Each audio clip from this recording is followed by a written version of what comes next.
Apocalipse 3.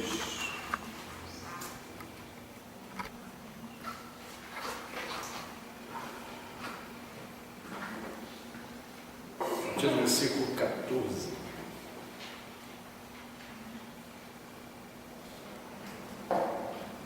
Ao anjo da igreja em Laodiceia escreve: estas coisas diz o Amém, a testemunha fiel e verdadeira, o princípio da criação de Deus. Conheço as tuas obras, que nem és frio nem quente. Quem dera fosses frio ou quente. Assim, porque és morno e nem és quente nem frio, estou a ponto de vomitar-te da minha boca. Pois dizes: estou rico e abastado e não preciso de coisa alguma. E nem sabes que tu és infeliz, sim, miserável, pobre, cego e nu. Aconselho-te que de mim compres ouro refinado pelo fogo para te enriqueceres,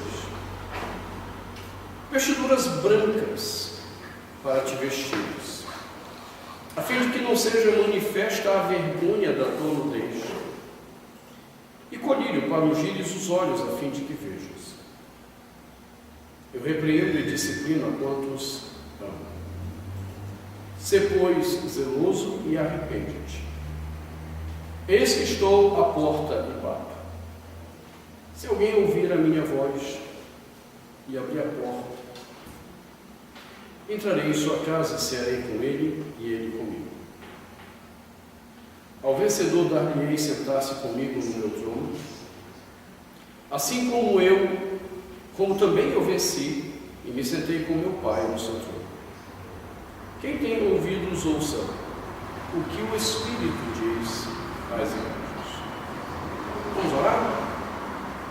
Senhor, nós te agradecemos de todo o coração por essa tarde, porque o Senhor tem nos dado a oportunidade, o privilégio de nos reunirmos para estudarmos a palavra que o Senhor mesmo revelou para o nosso crescimento, para a nossa edificação.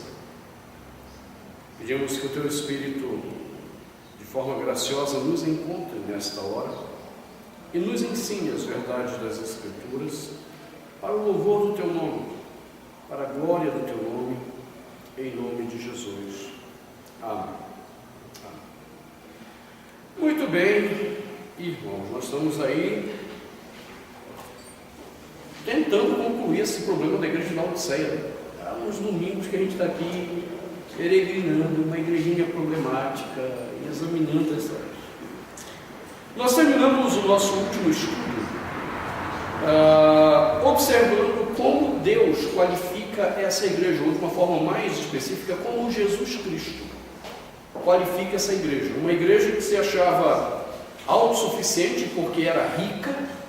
Ele diz: você é infeliz, você é miserável, você é pobre, você é cega e você está nu.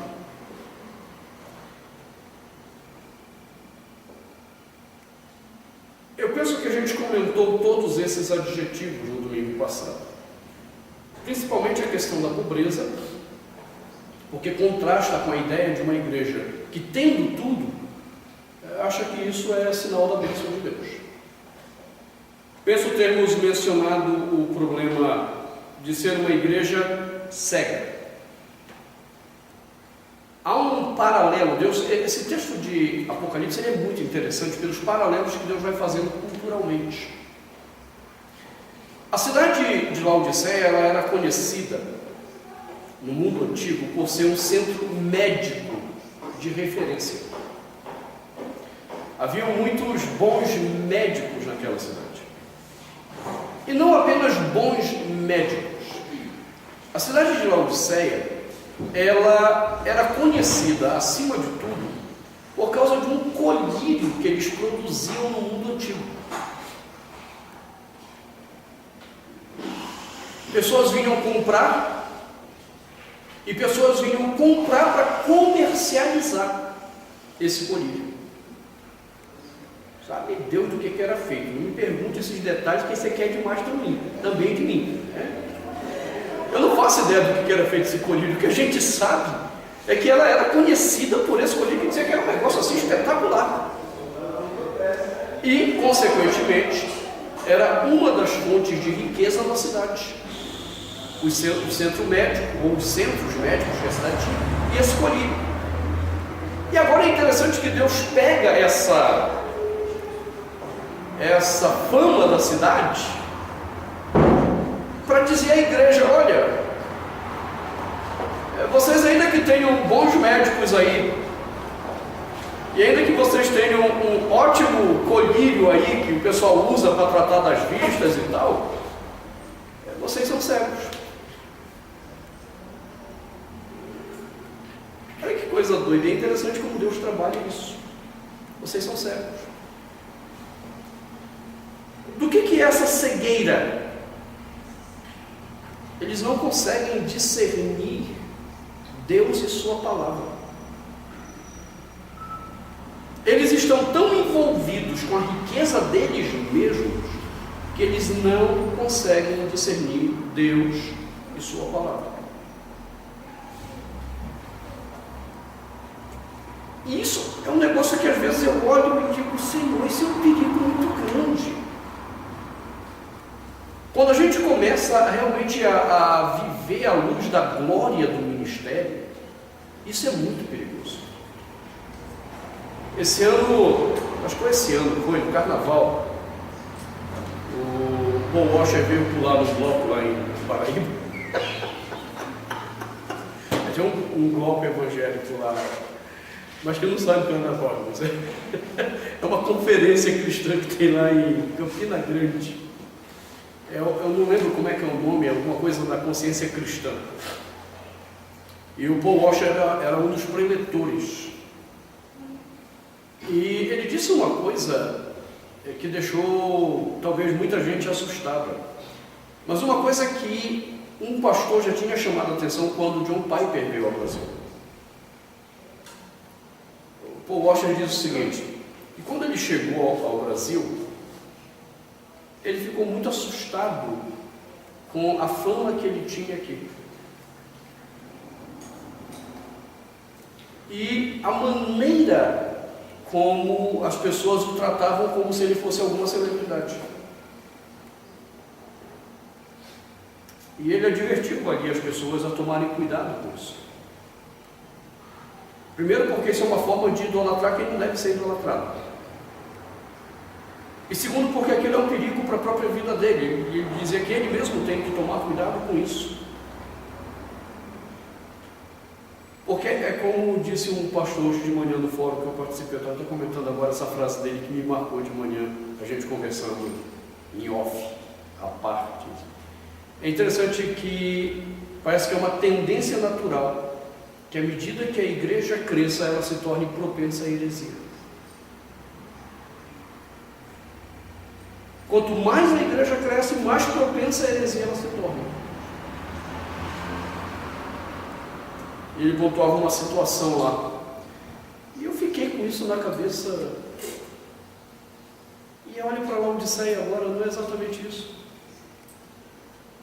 Uma igreja rica, uma igreja abastada, que se tornou autossuficiente e se tornou incapaz de perceber a si mesmo. Observe que os dois adjetivos anteriores são dois adjetivos que tratam de coisas gerais: uma igreja infeliz, uma igreja miserável. Mas por que eles não conseguem ver isso? Porque eles estão cegos. Cegos. E são poucos, às vezes, realmente são poucos numa igreja assim que conseguem enxergar o que está acontecendo.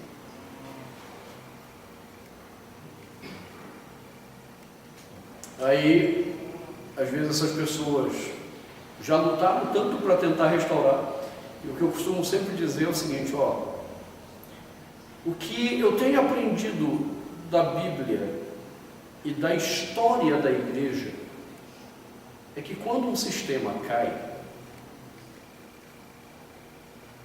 Ele não levanta mais. Depois que o sistema se corrompe, ele não levanta mais.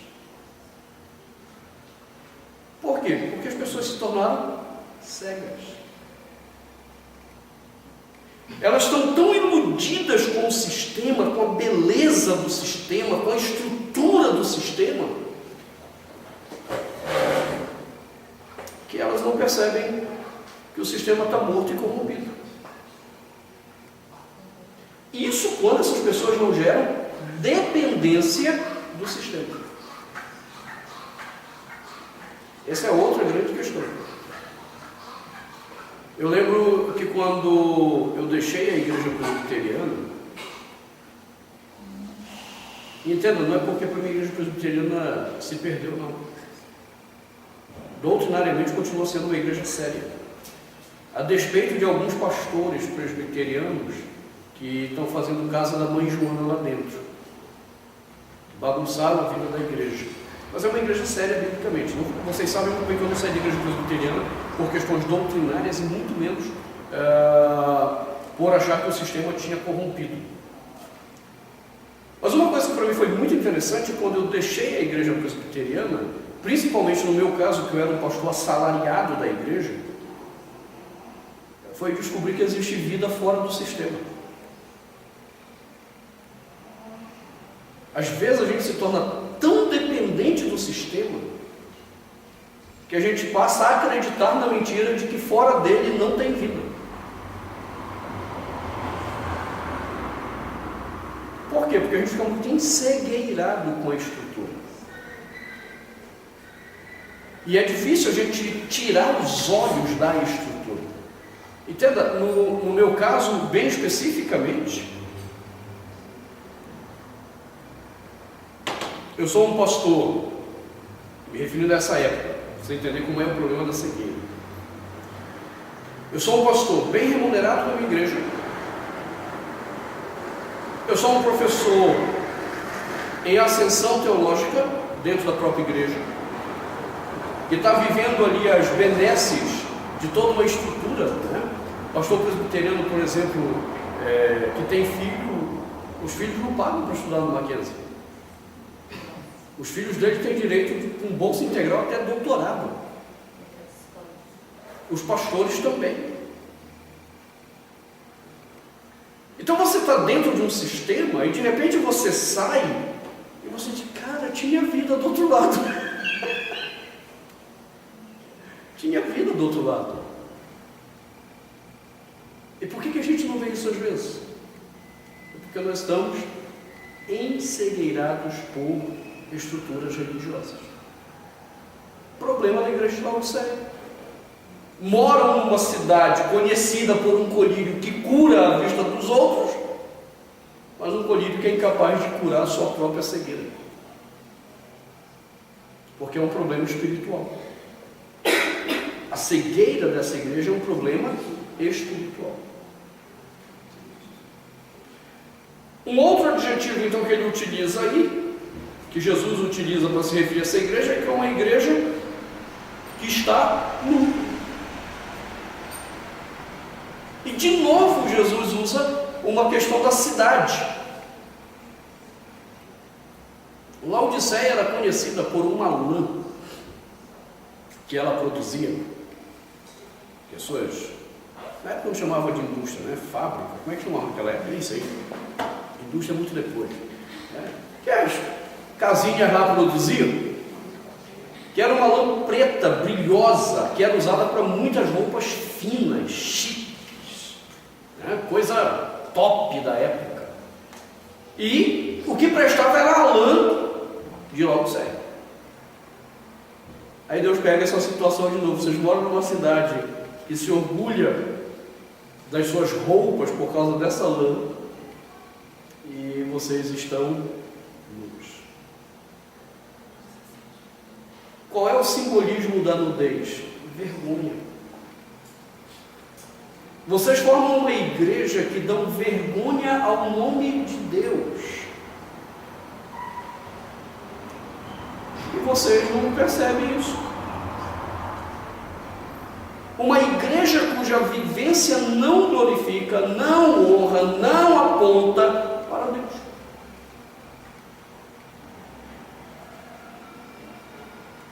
Estão nus e não percebem. Hoje, lá no fórum que eu estava participando na Igreja Batista Coinonia, sobre a questão de igreja e sociedade, tinha um procurador do Distrito Federal que estava participando do debate, e que eu descobri que ele tinha feito um curso aqui comigo. Olha só que coisa assim.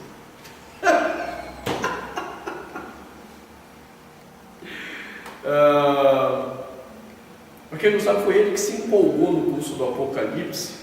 Ele ficou tão doido com o curso do Apocalipse, que aí na sexta-feira ele deu uma oferta que ele podia comprar a câmera, o microfone.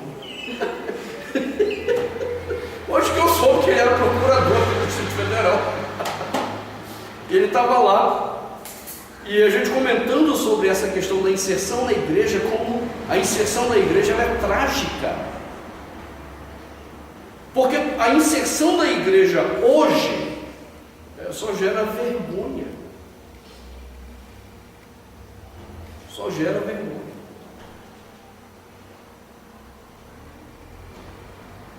Ele estava me falando que ele tem feito algumas consultorias jurídicas para algumas igrejas, até mesmo para evitar vergonha de pastor do céu. São verbos que vão para determinadas festas evangélicas. E a gente tem que estar lá assessorando, porque não há prestação de contas, não há transparência. Depois vem tudo para cima do nome da igreja, mas são crentes. Você entende? Nós estamos vivendo hoje no Brasil essa realidade de Laodiceia. A gente aí está com cada templo bonito, luxuoso, né? Agora o templo de Salomão. Hein? Mas é um absurdo, com pedras de Israel. O negócio lá é megalomaníaco mesmo. E aí, aparentemente, nós estamos vestidos. Parece ser uma igreja honrada. Aparentemente, a igreja evangélica é honrada. Mas na vida prática, é uma vergonha. A gente tem vergonha de dizer que é evangélico hoje em dia. Eu já disse para vocês que eu tenho tanta vergonha que eu nem digo que eu sou evangélico. Eu sou protestante. Não, isso aqui é minha origem. Minha origem é... Eu sou de igreja reformada, ou de origem da reforma protestante. Então eu sou um protestante.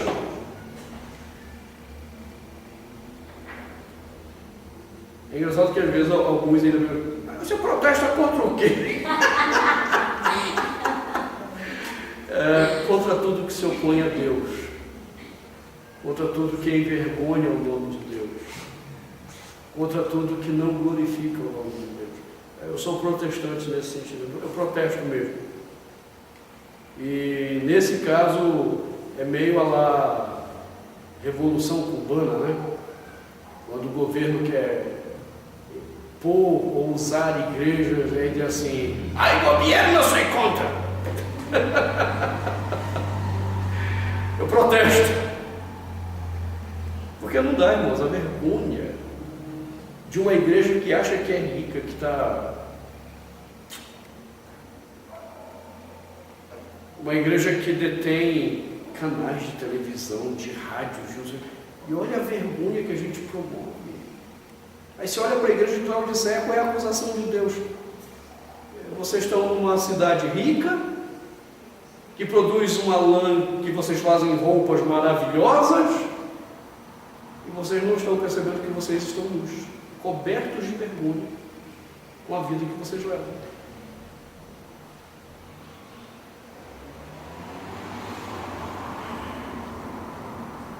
Isto também me preocupa, porque à medida que nós crescemos, nós corremos o risco de nos despirmos da roupa de Cristo para assumirmos uma roupa de vergonha mundana. São sempre perigos que vão estar à nossa porta. Nunca esqueça isso. Tenha essa palavra de Jesus como um desafio profético à nossa vida. As igrejas que se corromperam não começaram necessariamente mal. A maioria delas começaram bem, com homens de Deus, ensinando a verdade. Veja a igreja metodista.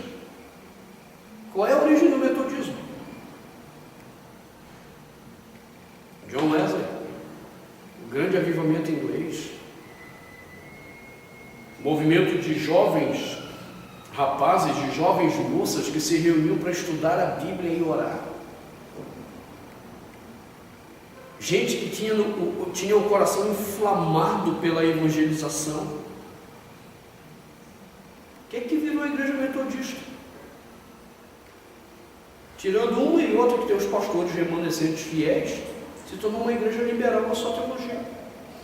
Mas, pastor, talvez será que, então, diante desse perigo tão iminente, que na verdade a gente vê que praticamente todas, a maioria, tem incorrido nisso, uma solução não seria dividir, limitar de alguma forma que a igreja não pudesse aumentar daquela forma, porque eu acho que o que faz o que ajuda também a corromper é porque, por exemplo, um pastoreio. Um pastor, ele precisa acompanhar uma ovelha. Como que ele acompanha uma ovelha? Se ele tem muitas ovelhas, ele não acompanha. Aí ele precisa que um segundo acompanhe. E aí vai subdividindo tanto que o pastor daqui a pouco ele não acompanha nem os que acompanham as ovelhas, né? Então talvez assim, eu não sei se existe, eu não sei nem se isso daí entraria de alguma forma, se seria bíblico, se poderia não dividir a igreja, talvez de tempos. Por exemplo, a episcopal começou a crescer, a gente suporta hoje 150 membros. Já atingimos esse número. Então está na hora de buscarmos o bispo. Sim. E buscarmos um pastor para nomear uma segunda igreja, para atender esses novos membros que estão chegando. Enfim, porque eu acho que se nós sabemos que existe esse erro, se ele é estatístico e é de século, né? Porque não é. Sim. Nós não poderíamos buscar assim medidas? O que eu posso dizer a você, Jimmy, é que eu vejo que tu não estás longe do reino. Isso é bom, né?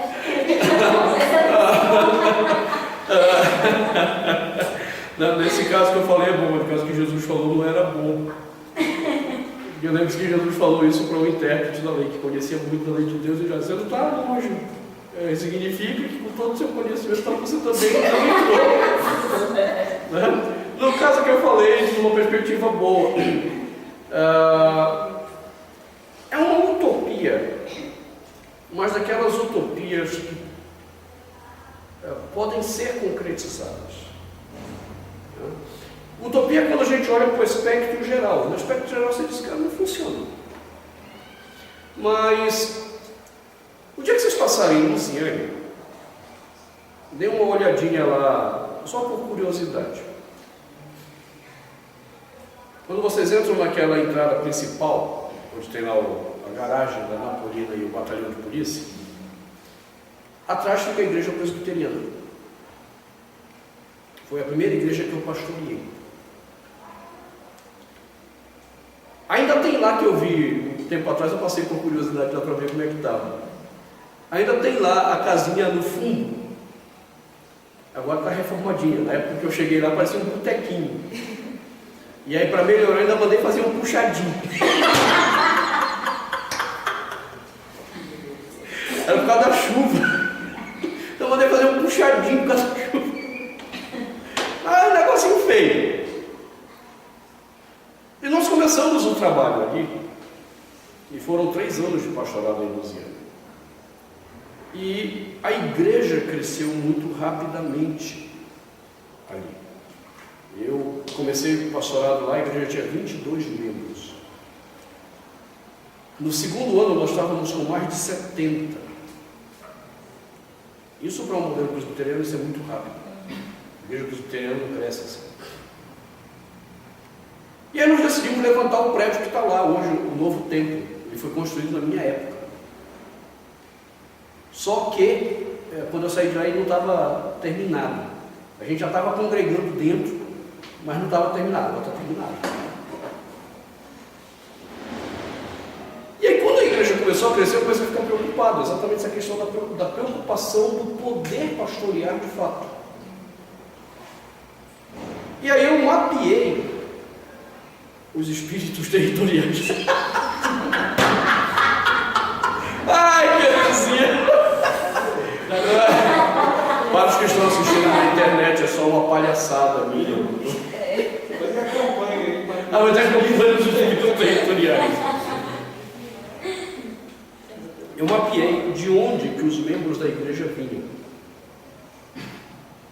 E eu descobri que uma parte estava vindo de um bairro que ficava do outro lado da pista. Você está, Luciano, tem entrada à direita, do outro lado tem um bairro grande, que estava começando naquela época. Estou falando de 1996, quando eu comecei a mapear isso aí.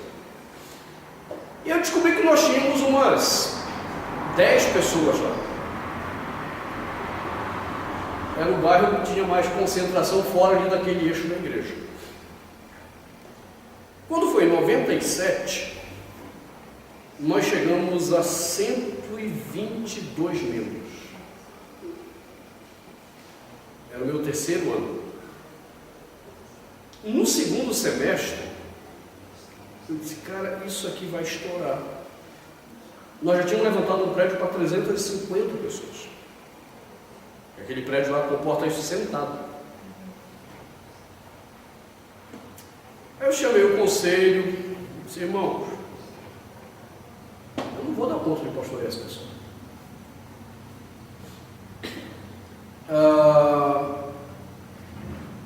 Também não temos condições de ter um pastor auxiliar. A renda per capita da igreja era baixa, de certa forma. E mal dava para pagar o meu salário, quanto mais levar o auxiliar. Então o que nós temos que fazer? Quando nós fizemos um novo mapeamento, tinha umas 20 pessoas naquele bairro. Amém. Então nós vamos começar o trabalho lá. Vamos convidar os irmãos a ficarem lá. E vamos começar a plantar. Então no primeiro momento eu comecei, levei comigo 2 pessoas. Hoje é o pastor Júnior, da Igreja Presbiteriana de Samambaia. Ele foi minha ovelha, ele foi discipulado por mim e começou a ir comigo para lá. Ele, o pai dele, mais um presbítero, começaram a assumir o cuidado daqueles irmãos. E aí depois eu saí. A igreja existe hoje do outro lado. Existe a igreja onde eu pastorei, que cresceu, depois continuou crescendo com a chegada de um outro pastor. Eu sempre acreditei nessa questão de dividir. Ok?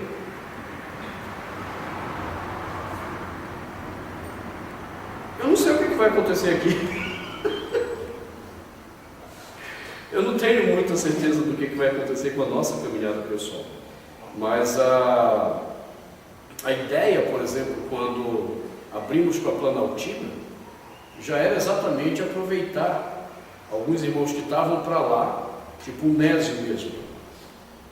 O Nésio, ele é membro da nossa igreja, o Nésio era membro dessa igreja e ele morava ali no Sobradinho. Ele vinha para cá e eu disse, Nésio, meu filho, ajude lá em Planaltina, o pastor André está sozinho. O próprio André, quando ele veio para cá, ele não era pastor.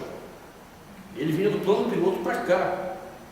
E aí, quando nós decidimos começar o processo de ordenação do André, a ideia era já dividir.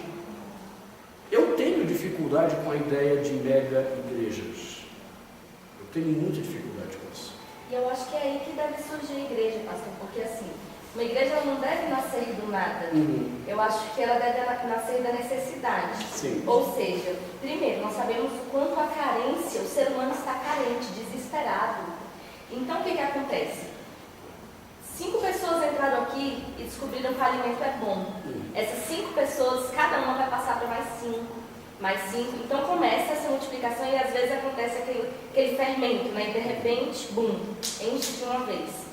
Mas é nessa hora que eu entendo que surge a necessidade de quê? De surgirem igrejas. Porque são pessoas igual o senhor fez. Tem pessoas aqui que congregam aqui que não são de Taguatinga, que são de outras regiões, mas elas querem alimento bom. E que infelizmente hoje está difícil de achar em outros locais, né? E é uma visão que antes eu admito que eu fiquei um pouco receosa com igreja pequena, mas eu descobri que eu tenho receio de igreja pequena que não tem que não siga igual nós o quê? Nós seguimos a linhagem, nós temos os 5 solos da reforma. Isso, exatamente. Então ele tem que vir desse princípio. Inclusive para nós aqui na igreja, tem um ano que eu comecei a frequentar aqui, né? E eu mesma percebi, eu não sei se são até 3 anos. Aqui estamos indo para 3. Pois é, eu percebi já muita diferença no tamanho. Não, estamos indo para 2 aqui. Para 2 anos, 2 anos. né? E eu acho que a questão da divisão, ela é um divisor multiplicador, né? E não um divisor de... A minha única preocupação esse sempre é meu questionamento. Como Luziane, logo depois disso, eu deixei o pastorado, eu não vi até onde ia dar aquela ideia. Mas a minha preocupação alguns já me alertaram sobre isso, é o perigo de dividir e enfraquecer. Isso também é uma... Então, tudo isso são coisas que a gente tem que ir pensando, orando. Há uma experiência do Juan Carlos Ortiz sobre isso, que eu acho muito rica na Argentina.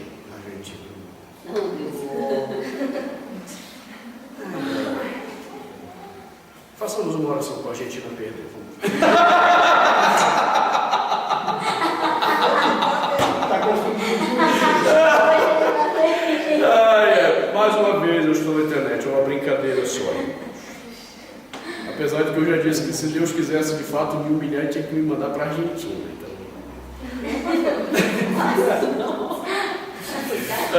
Mas falando sério, o Juan Carlos Ortiz era um pastor pentecostal na década de 80 que viveu uma experiência de avivamento muito forte na Argentina. Isso mudou muita coisa na cabeça dele, um negócio assim impressionante que aconteceu. O avivamento que veio sobre ele, sobre a igreja dele, foi tal que a primeira coisa que o Espírito Santo o convenceu é que ele tinha que voltar a um cristianismo histórico. Olha que coisa doida. Aí quando ele vai voltar a esse cristianismo histórico, ele vai estudar o livro de Atos, uma das coisas que ele entendeu logo de cara, que era muito claro em Atos e que disseram ou ensinaram de forma errada para ele, era o batismo das crianças. E aí ele começa a reviver todo esse processo, e a igreja do Juan Carlos Ortiz estourou. Eu particularmente sou fã desse cara. Nem sei se ele está vivo, eu entendo que eu não sou idólatra. Ser fã não é a mesma coisa, nem sei se ele está vivo. Se eu fosse um idólatra, eu saberia onde ele estava, estaria acompanhando a conferência dele. Mas eu não sei nem se ele está vivo ainda. Esse cara escreveu um livro chamado Ser e Fazer Discípulos. Que livro! O melhor livro do ponto de vista prático do discipulado que eu já vi na minha vida. Está esgotado. Era publicado pela Loyola. O que você vai achar dele ainda que é publicado é O Discípulo. Esse publicado pela editora Betânia. A igreja do Ortiz começou a crescer.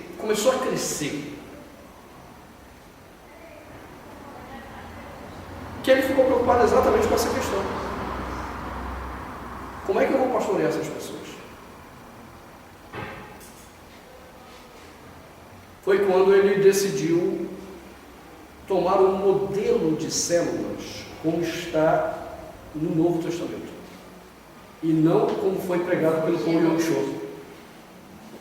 Ele não foi a Paul Yong-Cho para pensar no modelo de célula como um modelo de crescimento. Ele foi ao Novo Testamento para pensar no modelo de célula como um modelo de pastoreio. Olha a mudança conceitual.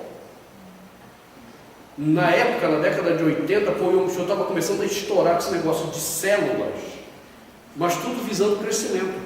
O Juan Carlos Ortiz não, era a ideia de pastorear. Tanto é que o conceito das células era mentorear o discipulado daquelas pessoas. E aí ele começou a treinar uma liderança ali na própria igreja para esse trabalho de mentoreamento. E o posicionamento foi o seguinte: os nossos cultos vão acontecer durante a semana nesse modelo. E aí ele ia rodando as células, passando nas células também para ver se como é que estava o pessoal. O pessoal trazia mais ou menos o modelo de Moisés. O pessoal trazia para ele: olha, tu precisa intervir agora, a gente já tentou, mas não... E aí Moisés tinha que... Conclusão, a igreja desse cara, a última vez, estava com quase 30 mil membros. E ainda não. E era uma. Totalmente bem pastoreada. Eles só se encontravam no domingo.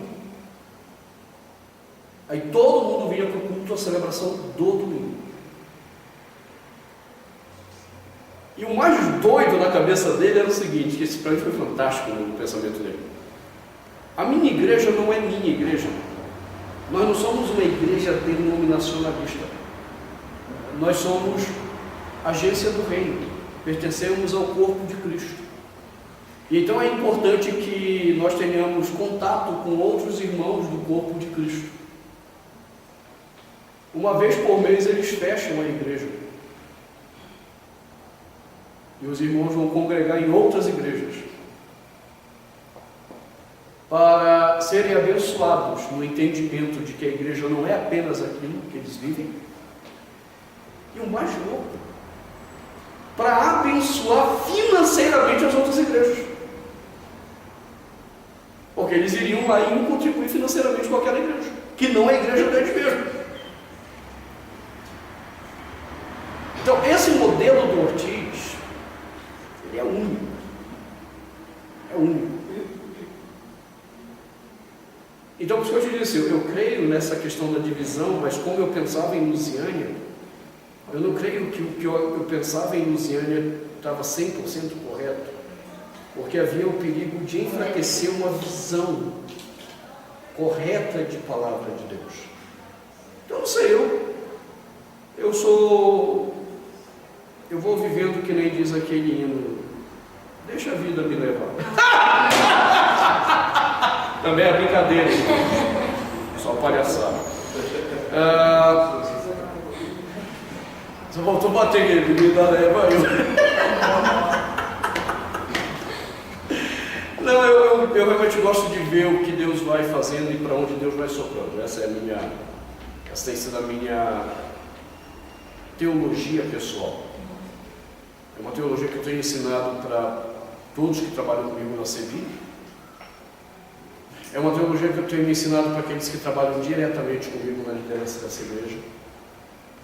Não invente nada, não tente inventar nada, apenas perceba para onde Deus quer levar as coisas.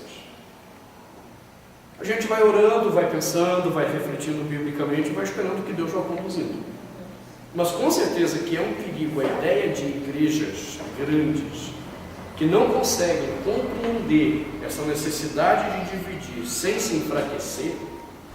Isso com certeza é o perigo de Laodiceia, de chegarmos num ponto em que a gente está tão ensoberbecido do nosso próprio ministério, que a gente não consegue mais perceber nem mesmo as nossas próprias vergonhas. E as vergonhas que causamos ao bom nome de Cristo. Então, orem, e lembre-se, esses textos aqui que a gente está analisando, não é para falar mal dos outros, é para ver o que há de errado em experiências práticas, às vezes até olhando para o que os outros estão fazendo experiência prática, mas acima de tudo, é para a gente mesmo não cair. Uma coisa que eu acho fantástico em 1 Coríntios 10, quando Paulo fala da experiência de Israel, dos fracassos de Israel, Paulo vai lá e pontua, ó, Israel pecou, cara, Israel fez isso, Israel fez isso, Israel fez isso. Ele diz assim, agora todas essas coisas foram registradas e guardadas para nós, para que nós não caiamos nos mesmos erros. Então, a gente sempre tem que olhar esses textos com a preocupação do que está acontecendo para que não aconteça entre nós. Daí a igreja não tem sempre que estar se ajudando, se aconselhando mutuamente. E isso envolve a própria liderança, irmãos. A própria liderança. O dia que você não puder compartilhar com o pastor da sua igreja, neste caso específico, este miserável que vos fala, das suas preocupações sobre os rumos da igreja, então isso é um sinal de que tem alguma coisa errada. Se esse pastor não lhe der ouvidos, acende o segundo sinal de alerta. Aí o negócio está feio. Porque nós não estamos mais entendendo o aconselhar mutuamente. Agora, só tome cuidado com uma coisa. Às vezes eu digo isso para a Josi, quando ela quer pontuar algumas coisas que ela acha que está certa, e eu discordo dela, e eu digo, ó, só nunca se esqueça que o fato de você ter liberdade de dizer o que você pensa não significa que eu vou mudar a opinião por causa disso. Significa que eu tenho que pensar sobre o que você me disse. E talvez eu vou dizer, não, ela está errada, eu preciso ficar aqui mesmo. E às vezes tem esse outro lado da moeda, o crente veio falar com o pastor das preocupações dele, olha pastor, ok. Eu não sei, eu acho que você está errado. Essa semana mesmo. Aí ele sai da igreja. Aí ele sai da igreja, exatamente. Porque ele também não soube conviver com a ideia de que talvez ele esteja errado na leitura dele. E tenta convencer outros que não acham que a igreja para levar. Exato. Desse jeito. Eu, graças a Deus, sou bem servido de um pastor auxiliar e um pastor amigo, porque o pastor Marcelo, ele tem a igreja dele lá no eu sempre misturo, é Recanto ali, no Recanto. Mas ele é aquele cara que se adotou como meu filho aqui. Então, ainda que ele não seja auxiliar exatamente dessa igreja, ele, de uma forma prática, me auxilia em muita coisa. E essa semana foi interessante, porque de tempos em tempos, quando ele tem alguma preocupação, ele me liga, pastor, eu preciso conversar, eu preciso falar ao Senhor da minha inquietação. E você pode conversar, eu sempre ouço, Marcelo. Às vezes eu digo, eu acho que tem sentido, eu acho que a gente precisa pensar sobre isso. E outras vezes que eu disse, olha, Marcelo, eu acho que não é bem por aí. A coisa caminhou por aqui. E aí eu começo a pontuar com ele. Pastor, não sabia desse detalhe, não sei o quê. Minha dificuldade é quando a gente não pode mais dialogar. É quando o membro não pode dizer ao pastor das suas inquietações. É quando o pastor não quer ouvir o membro, ele está convencido de que tudo que ele faz está certo. E a igreja entrou num processo de cegueira absoluta e logo em seguida vem a nudez, a vergonha. Porque as vergonhas vão aparecer, porque a gente não está mais discernindo como corpo de Cristo a verdade. Eis o problema de Laodiceia. Ela não discerne mais a verdade. Ela não consegue mais dialogar. Né? E a gente está vivendo muito isso nessa época, principalmente com essa coisa maldita, maligna, diabólica, satânica, tem mais algum adjetivo? Da tal da cobertura espiritual. Isso é terrível. As pessoas se encheram de autoridade em si mesmos. Que maligno, isso é bem demoníaco mesmo. Porque é o diabo que acha que ele tem autoridade em si mesmo. Não, nenhum líder espiritual tem autoridade em si mesmo. Lembre-se, toda autoridade de um líder espiritual deriva de onde? Isso é muito subjetivo. Subjetivamente de Deus. Mas e objetivamente? Como é que Deus se faz conhecido? É óbvio. A objetividade de uma liderança espiritual é a palavra. Ela é um ponto objetivo. O subjetivo é Deus, mas olha quantos desses que dizem serem líderes espirituais dizem que estão representando Deus. Quantos se abirrogam de ser, não, eu fui instituído pelo Senhor, eu fui ungido pelo Senhor. Cara, isso é muito subjetivo. De uma revelação do Espírito Santo. Agora, o que é o objetivo? De fato, eu falo em nome de Deus. Deus fala por meio de sua palavra. Então, a minha autoridade, ela deriva enquanto eu sou fiel a quê? A palavra. A palavra. É por isso que esse negócio da cobertura espiritual é demoníaco, esse negócio. Cobertura espiritual, você se refere, por exemplo, vou viajar e preciso que o pastor esteja orando por mim para fazer viagem? Não, isso tem casos que chegam a esse ponto ridículo. Se o pastor não abençoar a minha viagem, se ele não abençoar o meu namoro, se ele não abençoar o concurso que eu vou fazer, chega a esses casos ridículos. Num caso mais sóbrio, chega aquela coisa de que a palavra dele é infalível na igreja. Não, entenda. Por favor, entenda muito bem isso. Eu não tenho autoridade de Deus sobre a sua vida por causa de mim mesmo. Não existe isso na Bíblia. A autoridade que eu tenho sobre a sua vida, e essa autoridade é incontestável, enquanto eu te ensino, eu te exorto pela palavra. Se o que eu te ensino e eu te exorto está ensinado e exortado na palavra, bom, a autoridade derivou dela, não de mim. Compreende? Por isso que eu disse que eu gosto muito do batismo presbiteriano. Eu vou instituir isso aqui na episcopal sozinho. Porque a nossa fórmula batismal não tem esse,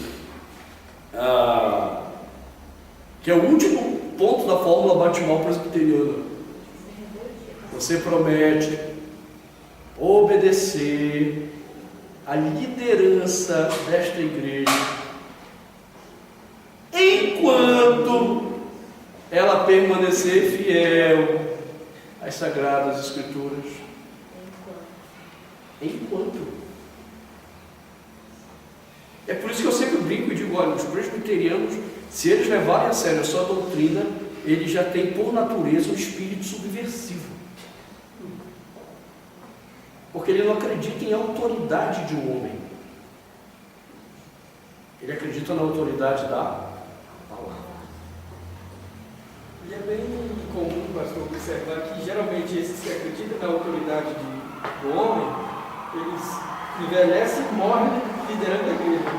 Envelhece. Ele sai, ele largou e vai embora. Exatamente. Ok. Está dando para entender essa problemática. Eu não sei quem foi o campeão aí, mas o negócio está aí. Essa da Alemanha, né? Será? Essa brasileira é a Alemanha. O Bento 16, a briga lá é forte, o Bento 16 e o Francisco. É verdade, eu não tinha pensado por esse lado. Caramba, 2 papas na final. Olha as vezes. Vai ficar na história. Gente, é uma batalha espiritual mesmo. Oremos pela ortodoxia, o Bento 16. Francisco é liberal. Mas é sério, agora teologicamente é sério. O Bento 16 é ortodoxo, é crente. Francisco é liberal. O Francisco tem que se converter. O Bento 16 eu tenho a impressão que eu vou encontrar com ele no céu. Principalmente depois que você lê o livro dele, Jesus de Nazaré, o primeiro, cara, esse cara é crente. É um católico, exatamente. De Jesus de Nazaré para um católico, depois você tem argumento suficiente para tratar da salvação como católico. E ele não tem para onde fugir, porque você vai, foi o seu Papa que escreveu. Eu não estou te dizendo nada contra do que ele disse aí. Entendeu? Nós pensemos nisso, irmãos, porque realmente é muito séria essa questão de como a igreja ela vai se tornando uma igreja cega e uma igreja coberta de vergonha sem perceber.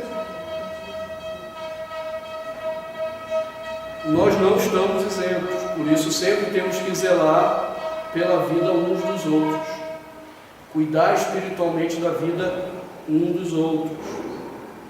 E eu realmente tenho apreço por aqueles que também fazem isso com a minha vida, aqueles que trazem suas inquietações espirituais de algo que acham que eu fiz errado, porque me ajuda a pensar sobre a minha própria maneira de ver a Bíblia, a minha própria maneira de ver a minha prática.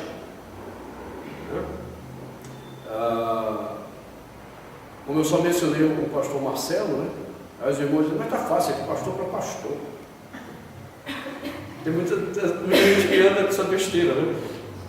Mas uma pessoa já 2 vezes veio conversar comigo para tentar entender alguns posicionamentos meus, e que para mim foi muito útil para poder exatamente avaliar o meu próprio coração nos posicionamentos.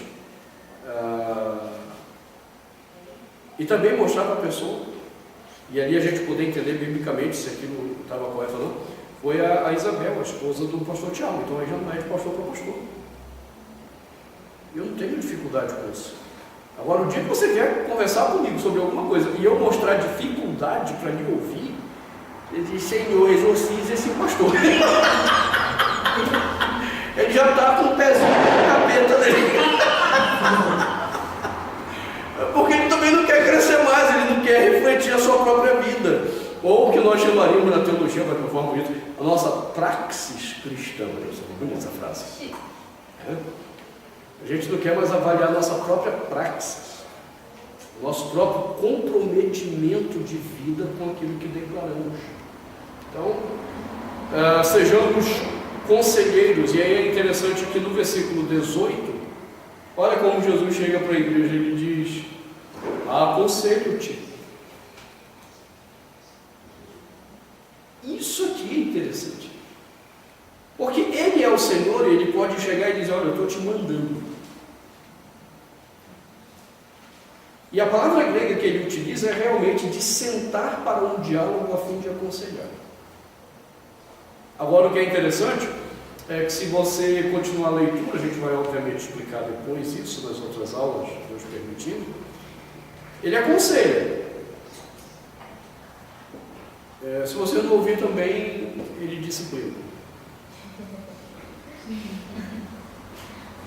Entende? Aconselhar não significa deixar você livre para fazer o que quer. O que Cristo vai fazer é orientar. Entenda o que você deveria fazer. Agora entenda que não fazer traz sobre ti consequências. A igreja precisa compreender o conselho do Senhor e a igreja precisa compreender as consequências. É assim que ele quer curar essa igreja de Laodiceia. Ele entra num relacionamento de aconselhamento e aponta as consequências que vão vir se eles não atenderem aquele conselho.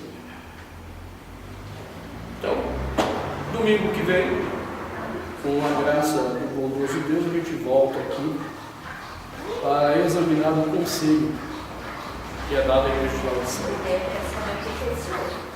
Porque o ouro, né? Olha só, esse ouro, só para adiantar, é o seguinte, não é o que vocês estão pensando. Esse é outro mistério, o ouro que ele manda comprar. Só para deixar a pulga atrás da orelha de vocês. Cristo está sendo irônico. A gente está fazendo uma ironia com a igreja de Laodiceia. E aí depois a gente chega lá no ouro e vê a ironia. Amém? Amém.